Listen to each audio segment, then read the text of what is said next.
والسلام عليك يا سيدي يا رسول الله وعلى آلك وأصحابك يا سيدي يا حبيب الله. أعوذ بالله السميع العليم من الشيطان الرجيم. بسم الله الرحمن الرحيم. باب أم حسبتم أن تدخلوا الجنة ولما يأتكم مثل الذين خلوا من قبلكم مستهم البأساء والضراء وزلزلوا حتى يقول الرسول والذين آمنوا معه متى نصر الله ألا إن نصر الله قريب آمنت بالله صدق الله العظيم. سامعین محترم، سورہ بقرہ دوسرے سپارے کی آیت کریمہ ہے. خالق کائنات نے اہل ایمان کو مخاطب کیا اور فرمایا کہ ام حسبتم ان تدخلوا الجنہ، کیا تم لوگ یہ گمان کرتے ہو کہ ان تدخلوا الجنہ، کہ تم لوگ جنت کے اندر داخل ہو جاؤ گے.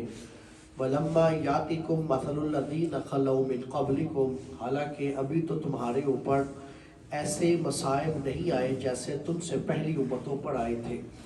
مستہم الباساء، تم سے پہلی امتوں کے اوپر آزمائشیں بھی آئیں، آفتیں بھی آئیں، والضراء، مصیبتیں بھی پہنچی، وزلزلوا، ان کو جھنجھوڑا بھی گیا، حتیٰ کہ یہاں تک کہ یقول الرسول والذین آمنوا، یہاں تک کہ اس وقت کے پیغمبر بھی والذین آمنوا، اور اس پیغمبر کے ماننے والے بھی کہنے لگے متى نصر اللہ، کہ اللہ کی مدد کب آئے گی. اللہ نے ارشاد فرمایا کہ الا ان نصر اللہ قریب، کہ اللہ کی مدد اب بالکل قریب آن پہنچی ہے. اللہ کی مدد بالکل اب قریب ہے. سامعین محترم، اہل ایمان کو اس چیز سے باور کروایا گیا کہ تم یہ خیال مت کرنا کہ تم نے اسلام کو قبول کیا، اب اسلام قبول کرنے کے بعد اب تمہارے اوپر کسی قسم کی کوئی تکلیف نہیں آ سکتی، کوئی رنج نہیں آ سکتا، کوئی دکھ نہیں آ سکتا، کسی آزمائش کے اندر مبتلا نہیں ہو سکتے. یہ اگر تم نے یہ خیال کر لیا تو تمہارا یہ خام خیال ہے، جبکہ آزمائشیں، امتحان، آفتیں، مصیبتیں یہ انسان کے ساتھ جڑی ہیں، اور اہل ایمان کو یہ کہا کہ یہ انہی کے ساتھ ہی رہتے ہوئے کہ تمہاری زندگی گزرے گی. فرمایا کہ پھر وہ وقت آئے گا کہ خالق کائنات تمہیں جنت جیسی ابدی نعمت عطا کرے گا. اور پھر اللہ رب العزت نے اہل ایمان کو ارشاد فرمایا کہ یہ جو تمہارے اوپر ابھی تکلیف ہے یہ تو اتنی تکلیف ہی نہیں ہے. کسی نے کہا، مختلف انداز سے مفسرین نے تفاسیر کی، کسی نے کہا کہ یہ خندق کے موقع کے اوپر آیت نازل ہوئی کہ خندق کا موقع تھا، سخت سردی کا موسم تھا اور خندق کھودی جا رہی تھی. قحط کا عالم یہ تھا کہ ہر ایک نے اپنی کمر کو سیدھے رکھنے کے لیے اپنے پیٹ کے ساتھ پتھر باندھ رکھے تھے. کسی نے کہا کہ شاید یہ آیت کریمہ اس وقت نازل ہوئی. کسی نے کہا ہو سکتا ہے کہ یہ آیت کریمہ احد کے لیے نازل ہوئی کہ احد کے مقام کے اوپر بڑی سخت آزمائش تھی. 70 حضور کے صحابہ شہید ہوئے. خود کریم آقا علیہ السلام کی کیفیت یہ تھی کہ آپ کے سر انور پہ چوٹ آئی، آپ کے دندان مبارک شہید ہوئے. حضور علیہ السلام کو جو ہے وہ زخم آتے ہیں. اسی طرح کریم آقا علیہ السلام کے چچا حضرت سیدنا امیر حمزہ کے کلیجے کو نکالا جاتا ہے، مسلح بنایا جاتا ہے آپ کی لاش کا. سامعین محترم، حضرت عبداللہ بن جاش کے جسم اقدس کو چیر دیا جاتا ہے، اندر سے کلیجہ نکال لیا جاتا ہے، ناک کاٹ دیے جاتے، کان کاٹ دیے جاتے ہیں. یہ کیفیت کے لاش کا مسلح بنا دیا گیا. فرمایا کہ یہ سب کچھ ہو رہا ہے، لیکن یہ مت خیال کرنا کہ یہ صرف تم پہ ہی آزمائشی آئی ہے، نہیں، بلکہ تم سے پہلے جو امتی گزرے ہیں، جو تم سے پہلے رسول گزرے ہیں، ان کو بھی یہ آزمائشیں، بلکہ ان کو اس سے زیادہ آزمائشوں سے گزرنا پڑا ہے. اب ایسی انبیاء کرام کے اوپر آزمائشی آئی، امتحان آئے کہ آپ یہ دیکھیے کہ حضرت زکریا علیہ السلام کی قوم حضرت زکریا علیہ السلام کے پیچھے پڑ جاتی ہے اور آپ کو قتل کرنے کا انہوں نے پروگرام بنا لیا کہ ہم حضرت زکریا کو قتل کریں گے. حضرت زکریا باغ نکلتے ہیں، حضرت زکریا آگے ہیں، قوم پیچھے ہے، ایک درخت کے قریب جاتے ہیں. حضرت زکریا کہتے ہیں کہ اے درخت اپنا آپ کھول دے. تو حضرت زکریا کے لیے درخت نے اپنا آپ کھول دیا. حضرت زکریا اس درخت کے اندر چلے جاتے ہیں، لیکن وہ بھی کوئی ایسی قوم تھی، انہوں نے اسی درخت کے اوپر رکھ کے آڑا چلا دیا. اور حضرت زکریا علیہ السلام آپ اس کائنات سے ظاہری پردہ فرما جاتے ہیں کہ ایسے امتحانات سے انبیاء کو گزرنا پڑا، ان آزمائشوں سے گزرنا پڑا. حضرت ابراہیم کی مثال کس کی آنکھوں کے سامنے نہیں ہے؟ کہیں آپ کو نار نمرود میں گرایا جا رہا ہے، کہیں آپ کے بیٹے کے گلے پہ چھری چلائی جا رہی ہے، کہیں حضرت سارہ کو اٹھا کے وقت کے بادشاہ کے کرندے اٹھا کر لے جاتے ہیں، اور کہیں جو ہے وہ غیر ذی زر جگہ کے اندر حضرت حکم دیا جاتا ہے کہ حضرت حاجرہ کو اور ابراہیم اسماعیل کو چھوڑ آؤ۔ سامعین محترم، یہ آزمائشیں، یہ امتحان اہل ایمان کے اوپر آتی رہتی ہے، اس لیے فرمایا کہ یہ مت خیال کرنا کہ تم نے اسلام کو قبول کیا اور اسلام قبول کرنے کے بعد تم لوگ یہ کہو کہ اب ہمارا بیماریوں سے، پریشانیوں سے، مصیبتوں سے کوئی واسطہ نہیں ہونا چاہیے۔ فرمایا کہ نہیں، ہرگز بھی ایسی بات نہیں ہے، بلکہ کہا یہ آزمائشیں، یہ امتحانیں، یہ بندوں کو جو ہے وہ صاف کرنے کے لیے آتی ہے کہ اللہ تعالیٰ کی بارگاہ کے اندر جب یہ انبیاء کے اوپر تکالیف آتی ہے تو اس کا مطلب یہ ہے اللہ اپنے نبیوں کے درجات کو بلند کر رہا ہے، اور جب یہ عام انسانوں کے اوپر آتی ہے تو اس کا مطلب یہ ہے کہ اللہ تعالیٰ اپنے بندے کو صاف کر رہا ہے، اس کے گناہوں کو مٹا رہا ہے۔ اس لیے کہ کریم آقا علیہ السلام نے یہ ارشاد فرمایا کہ بندہ مومن کا معاملہ بھی کتنا عجیب ہے، جو ہے جب اللہ اس کو جو ہے نعمت دیتا ہے وہ شکر کرتا ہے تو شکر کے اوپر بھی اس کو جزا دی جاتی ہے، جس وقت اس کے اوپر مصیبت آتی ہے وہ صبر کرتا ہے تو اللہ صبر کے اوپر بھی اس کو ثواب عطا کرتا ہے۔ ہر حال کے اندر بندہ مومن کو ثواب دیا جاتا ہے۔ آپ نے یہ ارشاد فرمایا کہ ایک بندہ مومن کو جب ایک معمولی سا کانٹا بھی چبھتا ہے، اس کانٹے کی تکلیف کے اوپر بھی اللہ بندے کے گناہوں کو معاف کر رہا ہوتا ہے۔ ایک معمولی سا کانٹا چبھا، لوگوں اس کانٹے کی تکلیف کے اوپر بندے نے صبر کیے، صبر کرنے کی جزا یہ ملی، اللہ اس کے گناہوں کو معاف کر رہا ہے۔ مکاشفۃ القلوب میں حضرت امام غزالی نے نقل کی یہ حدیث پاک، آپ نے ارشاد فرمایا کہ خالق کائنات کریم آقا علیہ السلام سے یہ حدیث پاک مروی ہے کہ اللہ کی حدیث قدسی ہے، اللہ ارشاد فرماتا ہے کہ میں اپنے بندے کے اوپر جب قضا کروں، جب میری طرف سے کوئی مصیبت آئے اور میرا بندہ میری قضا کے اوپر صبر نہ کرے، اور جب میں اپنے بندے کے اوپر نعمت کروں اور میرا بندہ میری نعمت کے اوپر شکر نہ کرے، تو میں وہ بندہ میری طرف سے چلا جائے، مجھے چھوڑ کے کسی اور کو خدا بنا لے، مجھے اس کی جو ہے ضرورت نہیں ہے۔ سامعین محترم، کہ اللہ رب العزت یہ دیکھنا چاہتا ہے، اللہ اپنے اس بندے کو پسند کرتا ہے کہ جب نعمت آئے تو بندہ شکر کرے، اور جب قضا آئے اس کی طرف سے کسی قسم کی تو قضا کے اوپر صبر کرے، واہ ویلا نہ کرے، گلا شکوہ نہ کرے۔ اور دوستو پھر ویسے بھی کریم آقا علیہ السلام نے یہ ارشاد فرمایا، یہ دنیا جو ہے وہ کافر کے لیے جنت ہے اور وہ آخرت بندہ مومن کے لیے جنت ہے۔ تو اس کو اتنی بات سمجھ جانی چاہیے کہ یہ تکالیفیں آتی رہتی ہیں، لیکن اللہ نے ساتھ یہ بھی اعلان فرما دیا کہ الا ان نصر اللہ قریب، یہ مت خیال کرو کہ یہ اللہ کی مدد نہیں آئے گی۔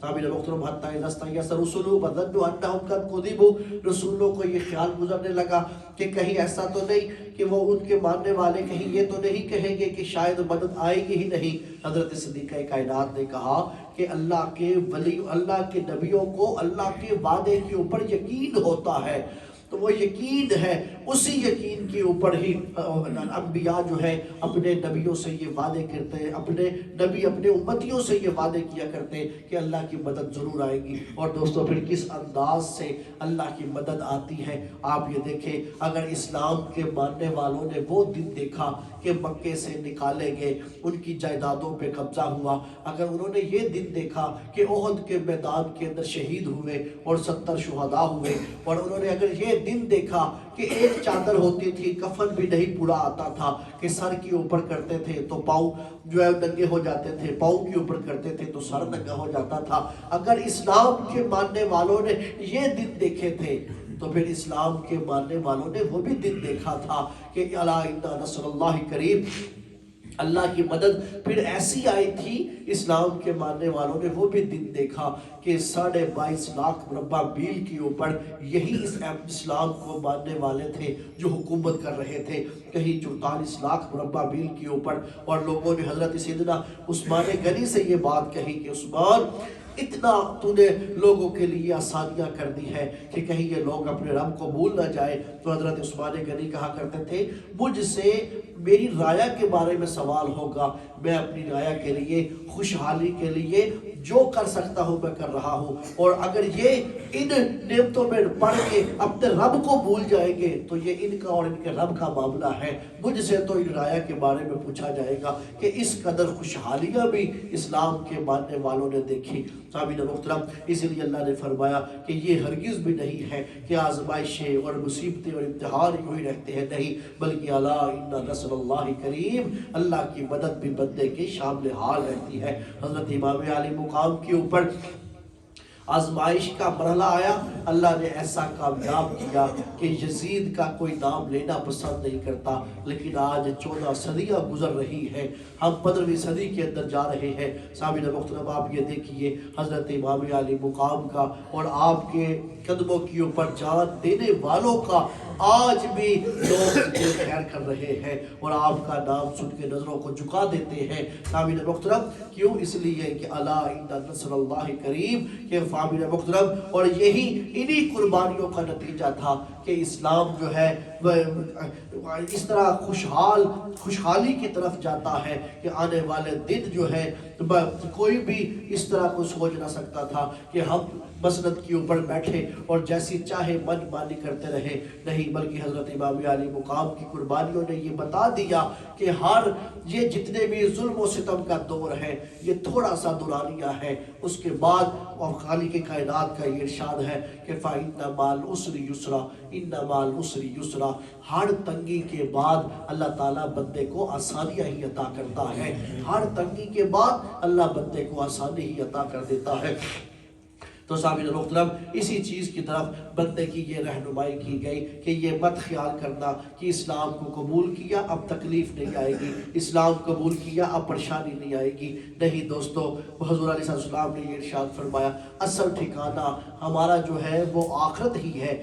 اس دنیا کے اندر جو تم وقت گزارتے ہو وہ صرف اس طرح گزارا کرو جس طرح ایک مسافر اپنا وقت گزارتا ہے۔ مسافر کہیں بھی چلا جائے وہ کہیں پر بھی مستقل نہیں رہتا، وہ چند گھڑیاں رہتا ہے، چند دن رہتا ہے اور پھر واپس جو ہے اپنی اگلی منزل کی طرف چلا جاتا ہے۔ اسی طرح یہ دنیا میں ہم جو آئے، حضور نے فرمایا کہ صرف مسافر کی طرح رہا کرو کہ آج ہے اور نہ جانے کس وقت جو ہے وہ ہم چلے جائیں گے۔